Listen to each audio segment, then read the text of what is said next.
Assalamu alaikum, students, and a very good morning. I hope everyone will be fine. So, our today's topic for the lesson that is, as we are studying the topic of energy and respiration, and up till now we have discussed, the why energy is, what is the requirement, why do we need energy, then we discussed that what are the various examples of the work where energy is needed inside our body. We talked about the structure of ATP molecule, its role as an energy currencies. We talked about the synthesis of ATP, the role of ATP in active transport. Then we discussed the process of respiration in detail, along with its four stages, glycolysis, link reaction, Krebs cycle, and oxidative phosphorylation. We talked about hydrogen carrier molecules. We looked at the structure of mitochondria and its function. Today, we are going to talk about that type of respiration which occurs in the absence of oxygen. And we know that that respiration is called as anaerobic respiration. So, our today's topic is anaerobic respiration. You see, if we look at anaerobic respiration, of course, N means the word N means AN. That means over here absent, right? So that type of respiration which occurs in the absence of oxygen, that is called as anaerobic respiration. So whenever free oxygen is not present, hydrogen, like there is a more demand for oxygen, and that much oxygen is not present for aerobic respiration, then at that time anaerobic respiration can start. But in certain organisms, there are certain organisms which respire anaerobically only, right? So actually that varies from case to case. So basically, what happens there, you just imagine that, of course, anaerobic respiration is not that lengthy, as is the aerobic respiration. It doesn't have any stages. It involves only glycolysis there, right? So and glycolysis, we know that doesn't occur inside mitochondria. It takes place outside the mitochondria in the cytoplasm of the cell, right? So basically, if we see that, if you remember the process of glycolysis, uh, there were four ATP molecules formed in that process, and as two ATP molecules, they were utilized at the start of the glycolysis.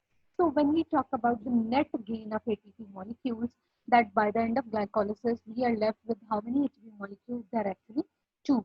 That is in a sense because two ATP molecules are utilized. So that's why we say net gain of glycolysis is two ATP molecules. Now, if you remember in glycolysis, two NAD they got reduced, right? But so it means in even if we have to get those two ATP molecules, we have to dispose of that hydrogen, with the help of which NAD has become reduced. Actually, that NAD cannot be there as reduced NAD for a longer period of time. It has to get rid of that hydrogen which it has accepted, because its role is the role of NAD and all other hydrogen carrier molecules. Their role is to carry hydrogen from one place to another place, or from one state to another state. So if hydrogen remains bound with NAD, how free NAD is going to be available all the time. So that's why that reduced NAD, it has to get rid of that hydrogen. That hydrogen has to be disposed of. Even those, obviously, if we say there are two reduced NAD, means two hydrogen molecules are there, right? So basically, even we have to dispose of those two hydrogen. And we know that in the process of aerobic respiration, in glycolysis, these two reduced NAD, they are passed to oxidative phosphorylation, where they enter into the electron transport chain. Their hydrogen is removed from these NAD. But what happens in case of anaerobic respiration? There is no oxidative phosphorylation taking place over there. So how this hydrogen is going to be disposed of, which is carried by these reduced NAD in case of anaerobic respiration? Now, generally, if we see, even if hydrogen is not disposed of, that electron transport chain, even if we are talking about, this. the other normal circumstances, the electron transport chain stops working. So there is no further ATP production, right? So that is a general one, that if hydrogen is not disposed of, what happens to electron transport chain? But of course, we have to see what is the way of disposing of this hydrogen, which is going to be carried by these reduced NAD molecules in anaerobic respiration. So we will look at this in detail when we are going to talk about the types of anaerobic respiration. So basically, there are two types of anaerobic pathways. One is alcoholic fermentation, second is lactic fermentation, right? As I told earlier, that anaerobic respiration, it involves only glycolysis, and glycolysis, we know that it takes place in the cytoplasm of the cell. So whether it is alcoholic fermentation or lactic fermentation, both these processes occur in the cytoplasm of the cell. Once again, as compared to aerobic respiration, efficiency of anaerobic respiration is very, very less in terms of number of ATP molecules formed. We have seen in that case that in case of aerobic respiration, the total number of ATP molecules is 32. While in case of anaerobic respiration, the net gain of there is a net gain of 2 ATP molecules. So you can compare the number of ATP molecules formed in case of aerobic respiration and anaerobic respiration. But you see, wherever this anaerobic respiration occurs, then the question can be, just 2 ATP molecules. You see, when we are, anaerobic respiration usually occurs in microorganisms, and most of them, they are unicellular organisms. Some can be multicellular as well, but obviously they are not. Their bodies are not like us. They have very less metabolic needs. So obviously, in that case, this small amount of ATP is more than enough to carry out their normal activities, to fulfill their energy requirements. And if we see the other side, where in mammalian muscles, the type of anaerobic respiration occurs, but you remember that that type of anaerobic respiration occurs only when we are doing some strenuous exercise. And at that time, rate of aerobic respiration increase. And obviously, before that, heart rate increases, breathing rate increases, and then that leads to an increase in the rate of aerobic respiration. But even at that time, there is need for more energy. So just to help out aerobic respiration, anaerobic respiration also starts in muscles at the same time, right? So basically, although two ATP molecules are formed, but they are going to be coupled with the ATP molecules formed in aerobic respiration when we are talking about mammalian muscles.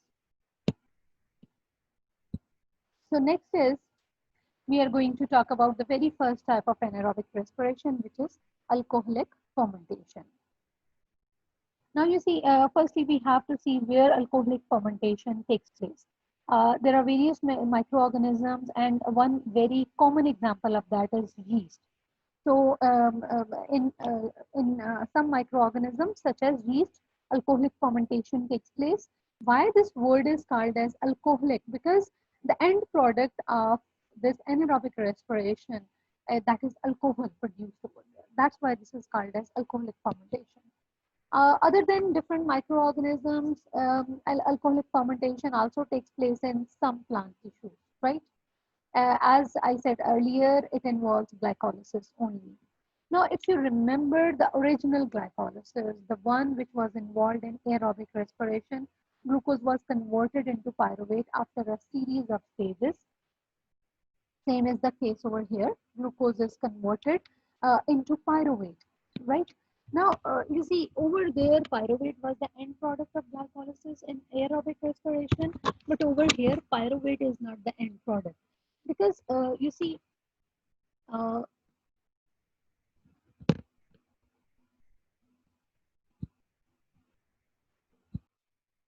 so we were talking about that pyruvate is not the end product in case of alcoholic fermentation, right?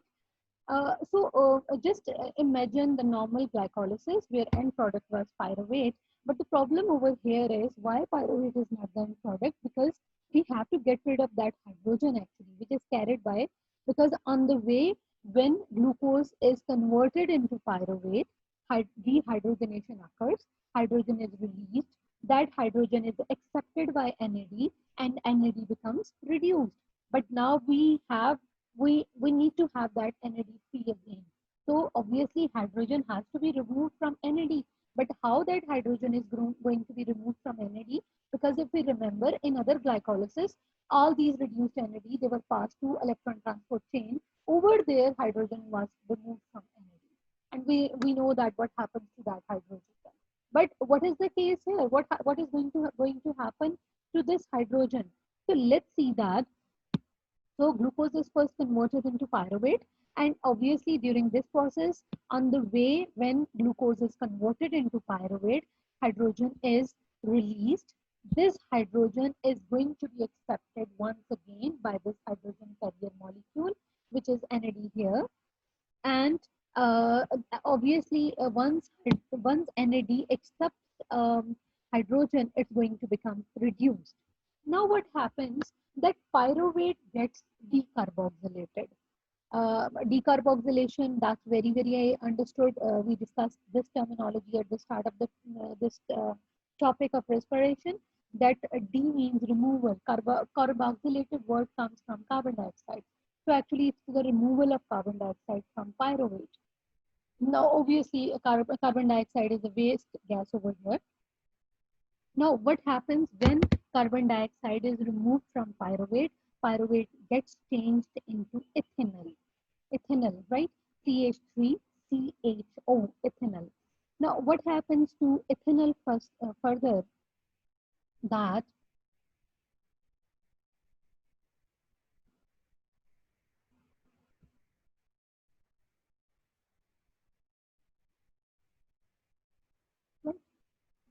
now that hydrogen which is carried by reduced NAD, now this reduced NAD is going to give its hydrogen to ethanol, right?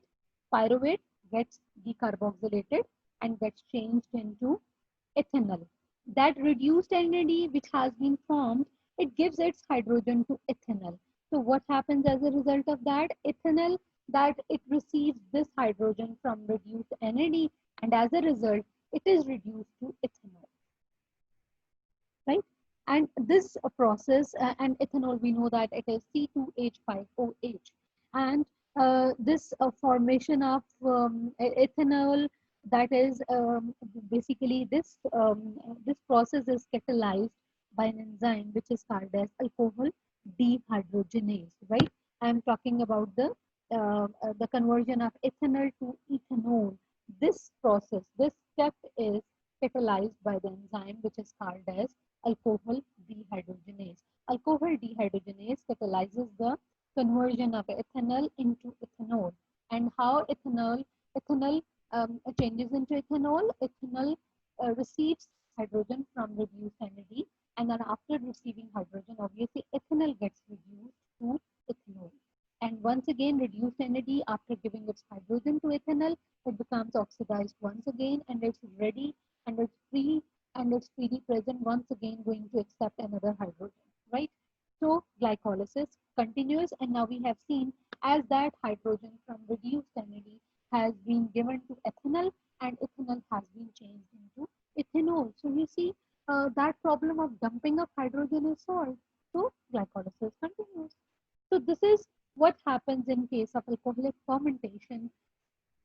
How the the process of how this how the problem of disposing the hydrogen, that is solved. Now let's have a look at this flow chart. You can see over here that we talked about this thing, that glucose is converted into pyruvate. On the way, hydrogen is released. There are two hydrogen, and obviously, actually over here they have shown one NAD, but actually there are two NAD, because one NAD is going to accept one hydrogen, the other NAD is going to accept the other hydrogen. So actually there are two reduced NAD formed over here because there are two NAD molecules there.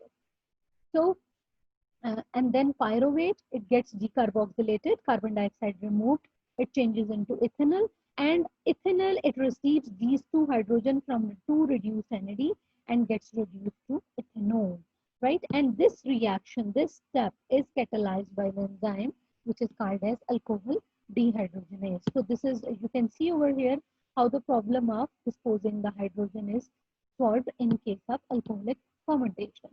And once again, obviously this diagram I have taken you from your book. One thing is they have not mentioned over here two, because there are two reduced NAD formed here, because we are talking about two hydrogen. Secondly, there is a net gain of two ATP molecules. So basically, the it has to be written as two ATP molecules. But it's okay when you are going to describe it. Let's say a flow chart is given and you have to describe it maybe or something like this. Then you have to mention it's not one ATP molecule. The net gain, there is a net gain of two ATP molecules there. Okay. So next we comes to the second type of anaerobic respiration, which is called as lactic fermentation. Again, why it is called as lactic? Because the end product is lactic acid or lactate. So that's why this is called as lactic fermentation. Now, where does this lactic fermentation occurs? In some other microorganisms, lactic fermentation takes place, and obviously in mammalian muscles. Now, you see what happens here. It's similar to alcoholic fermentation, except for a few stages. First of all, the first stage remains the same. Glucose is converted into pyruvate. Once again, on the way, when glucose is going to be converted into the pyruvate, hydrogen is released. That hydrogen is going to be accepted by NAD. As a result of that, NAD it becomes reduced. Now the problem is here how to make NAD free. I mean, how to remove hydrogen from NAD, where that hydrogen is going to go. So what happens there? Pyruvate actually act as the hydrogen acceptor here.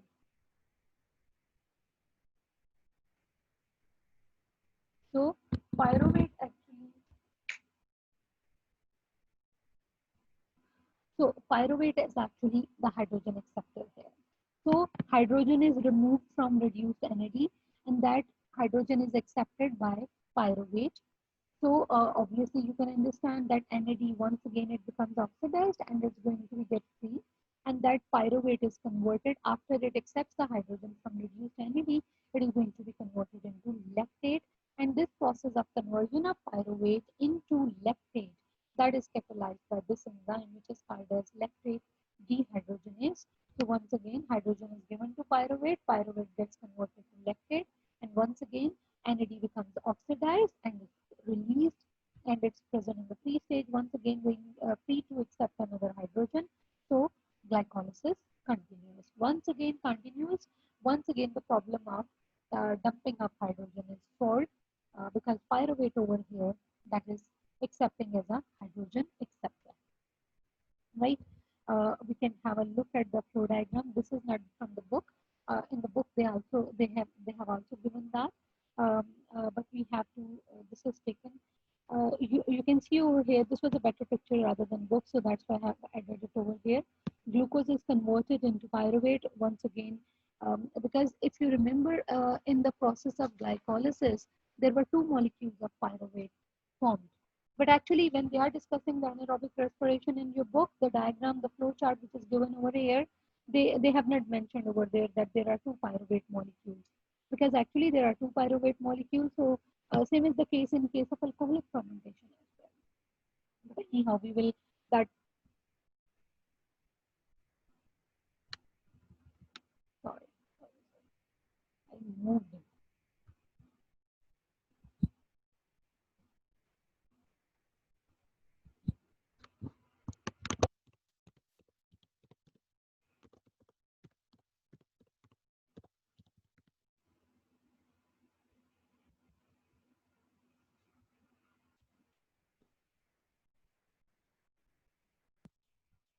So we can have a look at the flow chart of lactic fermentation. Glucose converted into pyruvate, and as you can see over here, there are two NAD molecules which are going to accept the two hydrogen, and as a result, they become reduced.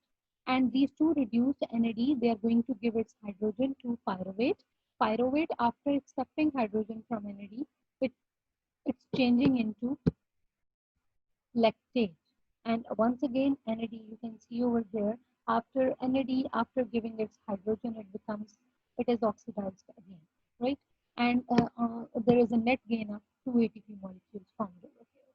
So if we can see if we summarize it just once again that as compared to aerobic respiration, net gain of ATP molecules in both types of anaerobic respiration, that is only 2. Though it is a small amount of an ATP form, it's a small amount of ATP, and obviously ATP is the energy currency, which is going to give the energy once it is hydrolyzed. But even then, these 2 ATP molecules are sufficient at that time when required. We can just have a look briefly the applications of anaerobic respiration in our daily life. So it's not in the syllabus, so it's sometimes um, a small a part of question can be there related to it. You see, when we talk about lactic fermentation, it's very helpful in the process, in the industrial processes, in bakery, in baking process. Yeast is mixed with the flour, and basically the carbon dioxide, which is going to be produced as a waste product, that is actually going to make that dough rise, right? This is very important, for the bakery items. Secondly, alcohol is also produced in this process, but you see, um, as the temperature inside the oven is very high, and we know that alcohol gets evaporated very quickly, so that alcohol is uh, gone, gone forever, and there is no alcohol present in the um, these baked items. Then you see lactic fermentation takes place, as we discussed. This sorry, this was alcoholic fermentation. Alcoholic fermentation, and we talked about the example of the bread there. And you see this alcoholic fermentation, obviously alcoholic fermentation is also a process which is used for the manufacture of alcoholic drinks, though we are not talking about our society, but we have to see its application. So alcoholic fermentation process, for that various types of fruits, grapes, etc. They are used for that. They are fermented, and as a result, alcohol is formed. So these are the two bigger applications of alcoholic fermentation. One is in the baking process, second is in the production of alcohol. If we talk about lactic fermentation, this is very helpful for us, even human beings, because when we are doing the sternus exercise at that time, our energy demand increases because our muscles are contracting at a very fast rate, so requiring more energy. More energy leads to an increased rate of aerobic respiration, but even then, obviously, rate of aerobic respiration can increase up to a certain extent because it depends on the oxygen supply. Oxygen, though our heart rate increases, our breathing rate increases, more and more oxygen supply is there. But even when we are doing a heavy sternus exercise, then at the same time when aerobic respiration is going on, just to help out the energy demand at that time, anaerobic respiration also starts in muscle, which is lactic fermentation. So this was all about today's lesson. In the next lesson, we will be talking about this anaerobic respiration. Once again, we have to talk about a few terminologies that actually what happens, because you see in both the processes of anaerobic respiration, the end products which are formed, whether it is a lactate, whether it is ethanol, both are toxic. So that's why this process of anaerobic respiration, it cannot continue for a longer period of time, for an indefinite period of time, just like aerobic respiration. It has to be stopped because the products, they are toxic. So what happens to these products later on? Then we have to see to the terminology of oxygen depth. We have to see what is oxygen deficit, and along with that, we will be talking about the respiratory substrate. So till then, have a good day, and take care of yourself.